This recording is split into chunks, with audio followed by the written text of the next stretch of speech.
alaihi wasallam rahmatan lil alamin. Allahumma salli wa sallim ala sayyidina Muhammadin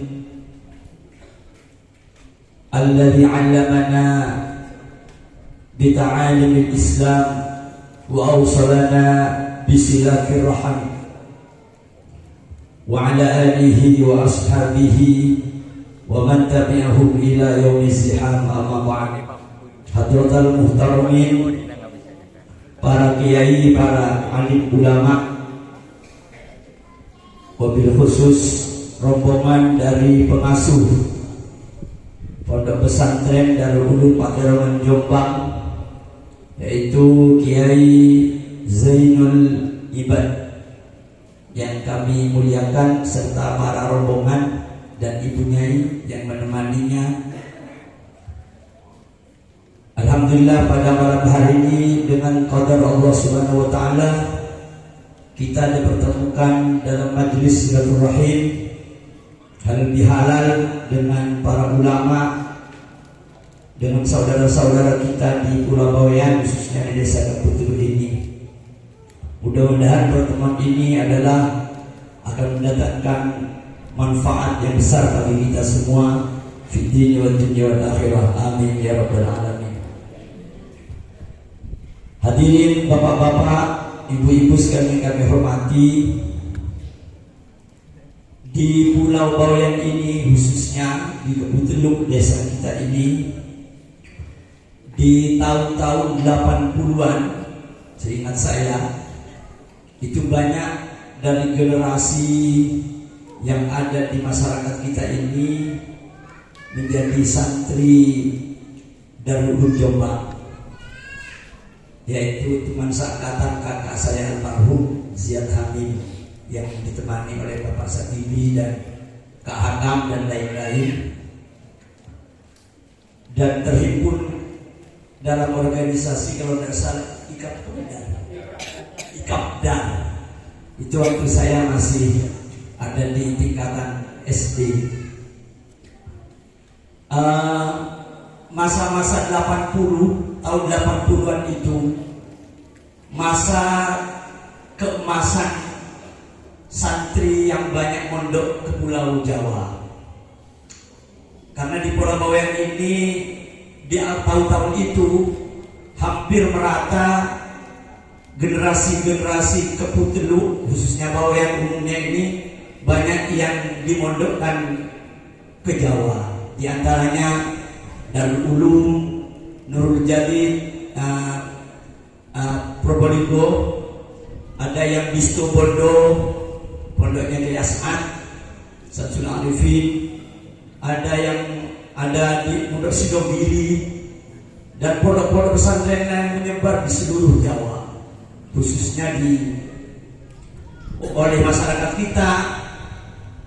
kita punya orang-orang tua kita punya kebanggaan jika anak-anaknya itu banyak yang mondok, sehingga diharapkan nanti mereka akan menjadi kader di masyarakat di kemudian hari.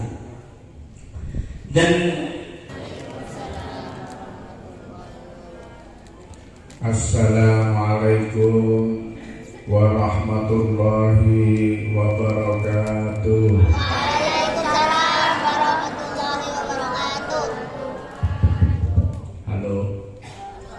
Halo. Ibu-ibu dengar suara? Kok salam gak ada yang jawab? Salam itu rahmat, jawab salam itu keramat. Keramat itu artinya mulia. Mulia itu artinya semua dipenuhi sama Allah. Maka barang siapa yang menjawab salam dengan keras, saya doakan semua mudah-mudahan dikeramatkan sama Allah. Tidak usah bekerja kaya. Mau enggak? Tidak usah daftar haji, berangkat haji. Mau enggak? Itu namanya mulia. Tidak usah melamar pekerjaan jadi direktur. Mau enggak? Itu namanya mulia. Assalamualaikum warahmatullahi wabarakatuh. Waalaikumsalam warahmatullahi wabarakatuh. Alhamdulillah, tsumma alhamdulillah, wa tsumma alhamdulillah ala kulli ni'matillah. Asyhadu an la ilaha illallah wa asyhadu anna Muhammadar Rasulullah. Allahumma shalli ala sayyidina Muhammad. Allahumma shalli ala sayyidina Muhammad. Allahumma shalli wa barik alaihi. Kata ulama, Fir'aun, Qarun itu pelit. Tapi ada yang lebih pelit lagi dari Qarun. Siapa itu? Yaitu orang yang apabila ada orang yang bersolawat tapi tidak menjawab. Ada yang mau kayak Qarun kan? Allahumma sholli ala sayyidina Muhammad. Allahumma shalli wa barik alaihi. Wa ala alihi wa ashabihi ajma'in, amma ba'd. Hadratil kiram, para ulama, para kiai, para halim, para jamaah semua, wabil khusus kepada tokoh masyarakat Desa Kepuh Teluk, Bawean, Gresik, Jawa Timur, Indonesia. Wabil khusus kepada akhirul kiram, Bapak Kiai Khudori, Bapak Hakam, Bapak Hatibi, Bapak Ketua Panitia, Bapak Mujibur Rahman, dan juga rombongan saya yang ikut, Bapak Kiai Haji Samarul, Bapak Kiai Haji Ansori, Bapak Kiai Haji Muklason.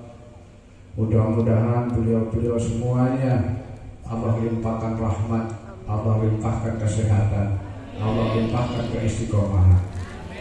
Dan juga jamaah semuanya, bapak-bapak, ibu-ibu, alhamdulillah ini Masjid Al-Muttaqin sangat begitu megah.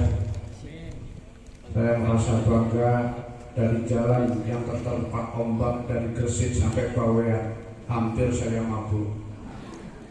Saya membayangkan nanti di Bawean saya ketemu apa. Ternyata begitu sampai di pelabuhan Bawean, jalannya masih Masya Allah seperti jalan surga. Seperti jalan surga. Artinya sesuatu yang di surga itu harus dinikmati. Kalau orang lewat jalan Bawean kalau tidak berasa nikmat berarti mati dia. Karena jalan yang begitu indah, pemandangan indah, Masya Allah. Sampai lewat sini lihat masjid yang begitu besar. Saya tanya kepada takbir masjid, kira-kira yang jamaah zuhur ada berapa orang? Ada berapa orang Pak Hasan? Satu sof kata Pak Hasan. Sof kecil atau sof besar?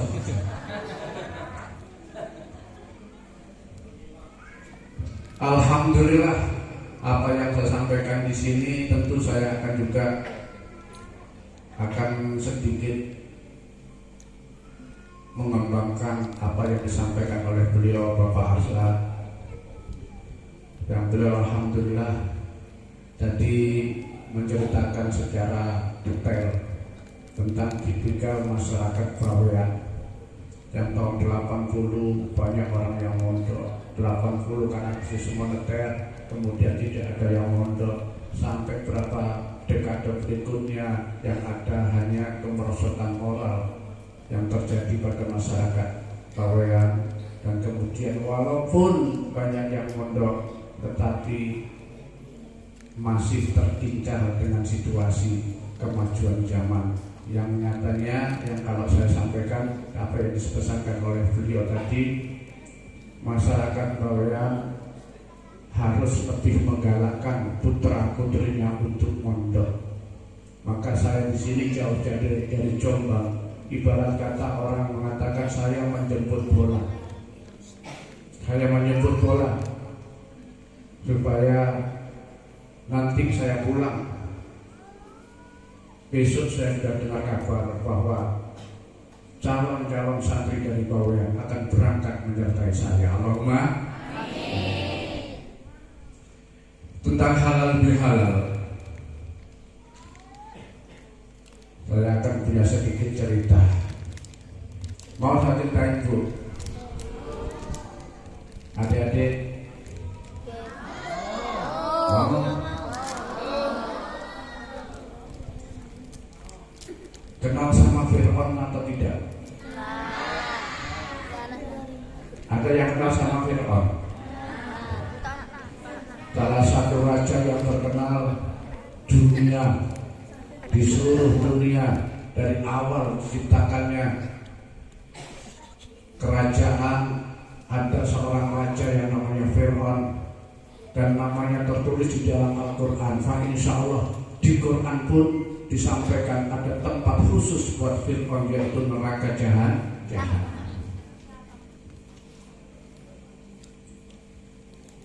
Suatu saat Fir'aun ini jalan-jalan. Fir'aun punya kerajaan besar, raja yang terkenal. Dalam Al-Quran banyak dikisahkan tentang Fir'aun. Fir'aun jalan-jalan keluar dari kerajaan, naik perahu, naik kapal seperti di Bawean ini. Setelah dia berjalan beberapa hari, dia pulang ke rumah, pulang ke kerajaan. Ternyata begitu masuk di kerajaan, kursinya ada yang menduduki. Kursinya ada yang duduk. Betapa kagetnya Fir'aun. Fir'aun ini merasa orang di atas orang, bahkan dia mengaku sebagai Tuhan. Tidak ada satupun orang yang berani dengan Fir'aun. Kok ada orang yang berani duduk di singgasananya? Dalam hati Fir'aun, kok kurang ajar orang ini. Siapa berani duduk tempat ini? Ternyata Fir'aun begitu mau marah, yang duduk ini Fir'aun, kamu lihat saya. Oh, Masya Allah. Bukan bilang Masya Allah, Fir'aun. Iblis. Oh iya, kamu kenal sama dia? Kenal, Iblis. Kamu ini rajanya orang maksiat, makhluk maksiat, paling termaksiat, terkutuk oleh Allah adalah engkau. Ya, kalau begitu kamu sudah tahu saya. Lantas, tapi aku kalah dengan dirimu, Fir'aun. Sejahat-jahatnya saya, serusak-rusaknya saya, semaksiat-maksiatnya saya, sesombong-sombongnya saya, tapi aku saksi kalah sama kamu. Fir'aun kaget. Oh, masa iya? Serusak-rusaknya saya, sejahat-jahatnya saya, seangkuh-angkuhnya saya, sejahanam-jahanamnya saya tidak pernah mengaku sebagai Tuhan. Tapi kamu yang rusaknya tidak seperti aku, maksiatnya masih kalah dengan aku, ilmu pun kalah sama aku, tapi kamu berani mengaku sebagai Tuhan. Fir'aun kata, maaf Iblis, kalau gitu saya mau tobat. Mau tobat? Apa kata Iblis? Fir'aun, jangan tobat. Kamu kalau tobat, apa kata dunia? Kamu sudah hebat mengaku sebagai Tuhan dan banyak pengikutmu. Kalau kamu tobat, apa kata dunia? Oh gitu Iblis, ya. Iblis, boleh saya bertanya? Silakan. Iblis, adakah makhluknya Tuhan? Makhluknya Tuhan, adakah makhluknya Allah yang lebih buruk dari saya dan kamu? Ada. Kata Iblis, ada. Heran Fir'aun, kok ada? Padahal jahanamnya makhluk Allah itu itu bukan karena kemaksiatannya, bukan karena angkuh kepada Allah, tapi yang berani mengaku sebagai Allah. Masa ada orang yang lebih buruk dari kita? Ada. Siapa iblis? Siapa iblis? Mau tahu jawabnya? Mau tahu jawabnya, Bu? Pengen tahu sekali apa pengen tahu banget?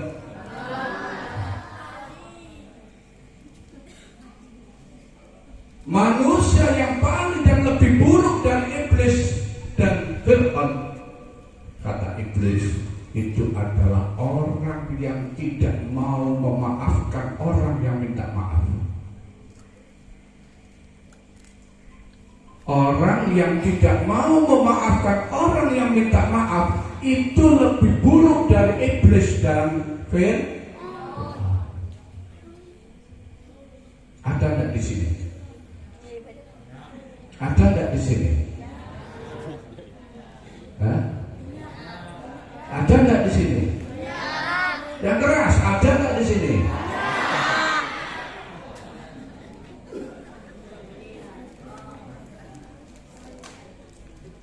Orang yang tidak mau memaafkan orang yang minta maaf itu lebih buruk daripada iblis dan Fir'aun. Ada enggak di sini? Loh, nggak ada yang jawab lagi, nanggung jawabnya. Ada nggak di sini? Ada. Kalau di sini ada, saya besok pagi habis ini saya langsung pulang.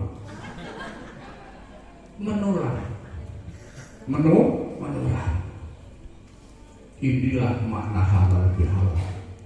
Ternyata memaafkan dan minta maaf itu bukan perkara yang mudah. Gitu. Lebih mudah mana memaafkan dan minta maaf? Pak? Nah? Bu? Lebih mudah mana? Nah? Ibu-ibu, suami pergi 2 bulan tidak kirim biaya, datang-datang ternyata membawa seseorang, terus minta maaf ke ibu-ibu, dimaafkan atau tidak?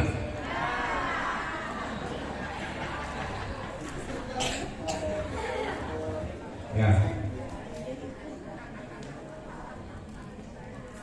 Suami 3 bulan nggak pulang, nggak kirim biaya, datang-datang bawa seseorang yang kudungnya panjang, minta maaf, Bu, maafkan ya saya bawa ini, dimaafkan atau tidak? Kok banyak Fir'aun di sini? Ternyata memaafkan dan minta maaf ini bukan perkara yang mudah. Bukan perkara yang mudah. Makanya saya mau menyitir sedikit ayat. A'udzu billahi minasy syaithanir rajim. Bismillahirrahmanirrahim. Qad aflaha man tazakka wa dzakara isma rabbih fasalla. Qad aflaha man tazakka, sungguh-sungguh beruntung orang yang hatinya bersih. Sungguh-sungguh beruntung orang yang niatnya bersih. Karena memaafkan dan minta maaf ini tidak akan terjadi kalau orang tidak punya hati yang bersih.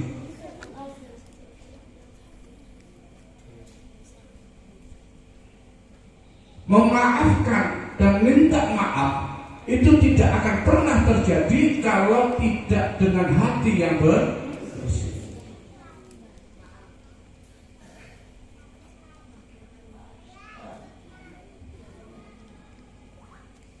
Bersihnya hati itu berarti bersihnya niat.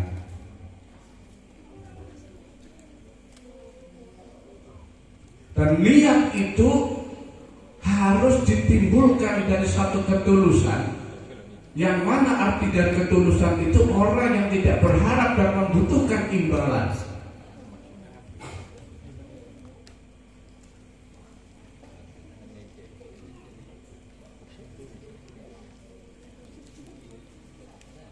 Berarti apa? Berarti kebersihan itu khususnya dalam hal niat dan hati, ini harus dilatih. Harus dilatih. Seseorang apabila menghendaki sesuatu,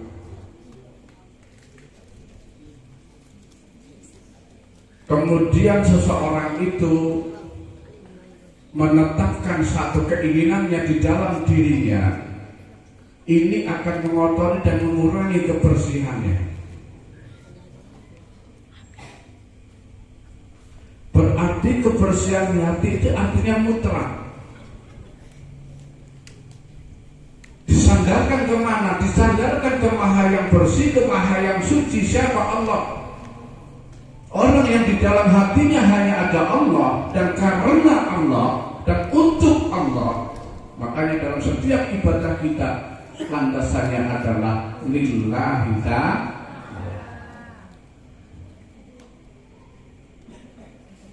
Suami minta maaf ke istri pun lillahi ta'ala. Istri memaafkan suami pun lillahi ta'ala. Tetangga memaafkan tetangga pun lillahi ta'ala. Jangan dilandasi, jangan didasari oleh keinginan sesuatu untuk mendapatkan keuntungan dari apa yang dilakukan.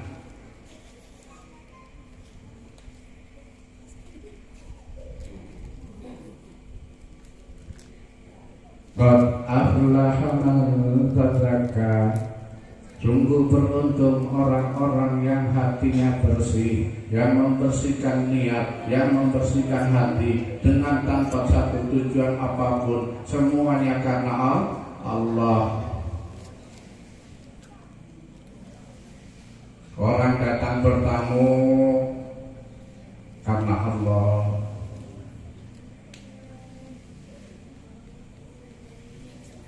Orang berjodohan menikah karena Allah. Kita datang berkumpul halal bihalal begini karena Allah. Semuanya kalau landasannya karena Allah, ini mengindikasi bahwa ada kebersihan di dalam dirinya. Agar bagaimana tertanam satu kebersihan di dalam diri kita, maka setiap detik nafas, setiap hembusan keinginan kita harus ada terusannya. Qad aflaha man tazakka wa dzakara isma rabbih. Alhamdulillah, santri-santri saya, masya Allah. Ya. Wa dzakara isma rabbih. Ibu-ibu gak ada suaranya.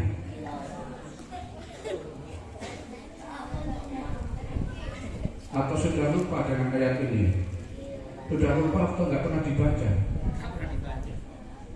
Wa dzakara isma rabbih, orang-orang yang tulus hatinya dan kemudian mengingat atau zikir asma atau nama Tuhannya, maka ketika orang itu mau membersihkan hatinya, menjaga kesucian niatnya, harus sering zikir atau menyebut asmanya Allah.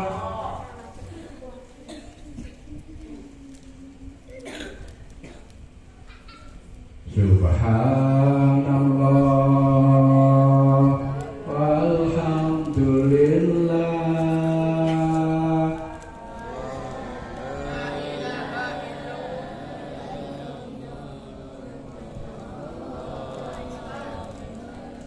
Subhanallah walhamdulillah wa la ilaha illallah wallahu akbar. Ala bidzikrillah tatma'innul qulub. Ingat, dengan zikir kepada Allah hati menjadi tenang. Ya Bu, itu ayat Allah menyampaikan ala bidzikrillah tatma'innul qulub. Ingat bahwa zikir kepada Allah, menyebut asma Allah itu membuat hati menjadi tenang. Betul Bu? Kira-kira ibu dikasih uang 10 juta sama suami dengan disuruh berzikir 100 kali,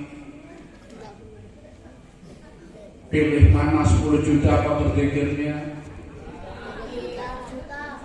Nah, Bu, suami mau pergi ke Surabaya, ini saya tinggal uang 10 juta.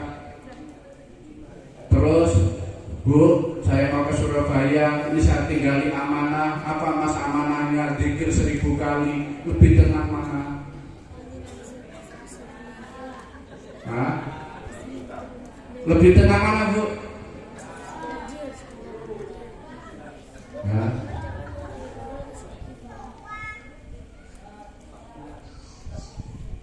Ini ayat Allah diartikan cuma dalam bibir saja. Padahal ayat Allah itu harus diyakini dalam hati yang bersih. Orang yang hatinya bersih, yang betul-betul tulus ketika zikir, ketika menyebut Allah, Allah atau subhanallah, alhamdulillah. Ini andaikan ada uang 10 juta pun dikasih, dia tidak akan menoleh. Buat apa uang 10 juta kalau tidak membuat hati tenang? Lebih baik zikir 1000 kali walaupun tidak punya uang sama sekali. Kok ketawanya tidak enak begitu itu? Hah?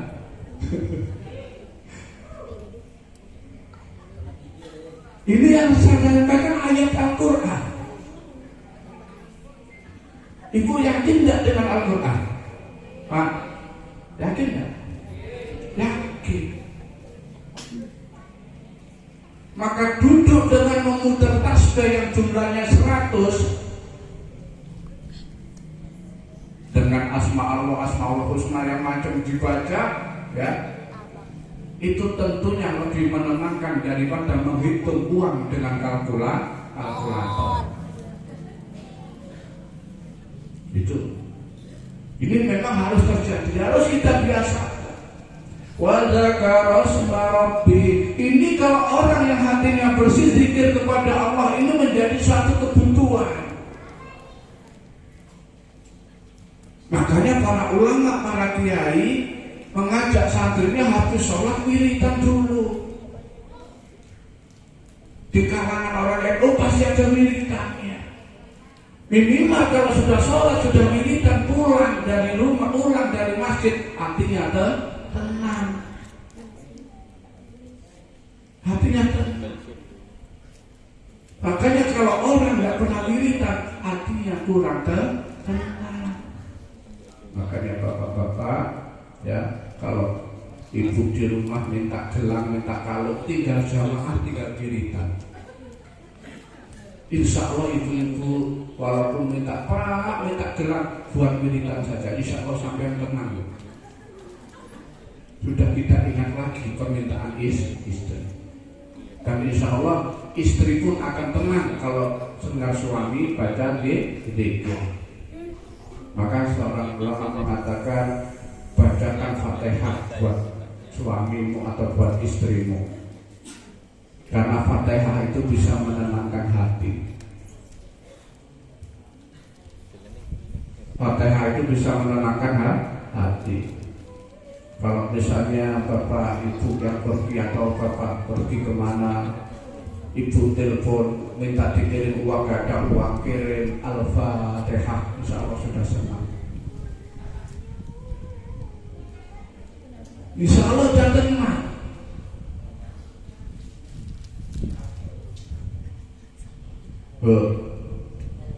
Mau dikirim ATM atau dikirim Fatihah? Hah? Saya ngomong di sini nggak ada yang benar kayaknya. Kok salah kabeh? Hah?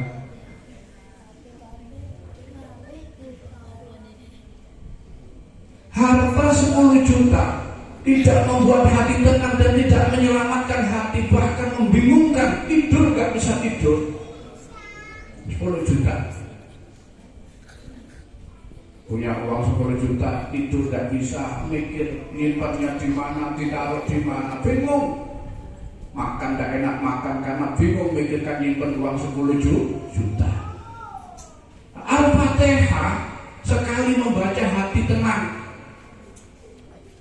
10 kali dibaca hati merasa tenteram, 100 kali dibaca hati merasa nyaman, 1000 kali dibaca hati merasa aman. Pilih mana? Baca Fatihah apa 10 juta? Salah mana saya ini? Saya ulangi lagi, kan jelas apa belum jelas ini? Jelas. Kata Mas Andi cocok ini ya. Ini dalil Al-Quran wa dzakara asma rabbih.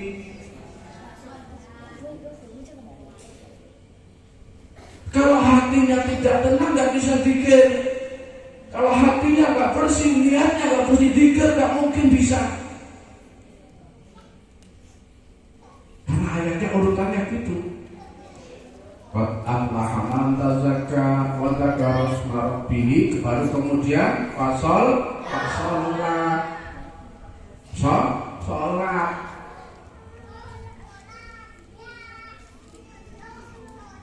Nah, sholat ini menghadirkan ketenangan yang luar biasa sampai orang menyampaikan diri kehadiran ilahi dengan sholat, menyowankan dirinya, mengaturkan keadaannya kepada Allah dengan sholat. Maka ketika ada hamba Allah yang sholat, Allah merasa malu kalau Allah tidak memenuhi apa yang dibutuhkan oleh hamba itu. Ya, saya ulangi lagi. Kalau Allah melihat hamba yang sholat, maksudnya sholat dengan khusyuk, Allah merasa malu kalau Allah tidak memenuhi kebutuhan hamba itu. Ya, urutannya begitu. Bukan sholat, zikir, terus hatinya bersih. Bersihkan dulu hati dengan zikir, baru sholat. Karena sholat ini akan pencapaian diri untuk menghadap ke ilahi. Sebelum seseorang itu meninggal, sebelum seseorang itu mati, maka orang itu wajib menghadap Allah dengan sholatnya.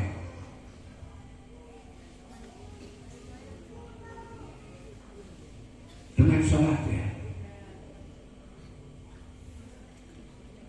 Maka kata Sayyidina Umar, "A'budullaha ka'annaka tarahu, fa illam takun tarahu, fa innahu yaraka." Sembahlah Allah, beribadahlah kepada Allah seakan-akan engkau melihat Allah. Kalau kamu tidak melihat Allah, maka ketahuilah Allah melihatmu. Kalau sholat jangan sembrono. Kalau sholat jangan asal-asal.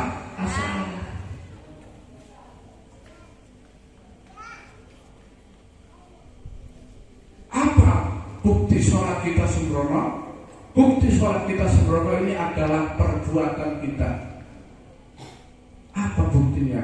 Kenapa kita yang sholat 5 hari 5 waktu, tapi kita tidak pernah lalai, kita tidak pernah lepas dari perbuatan maksiat?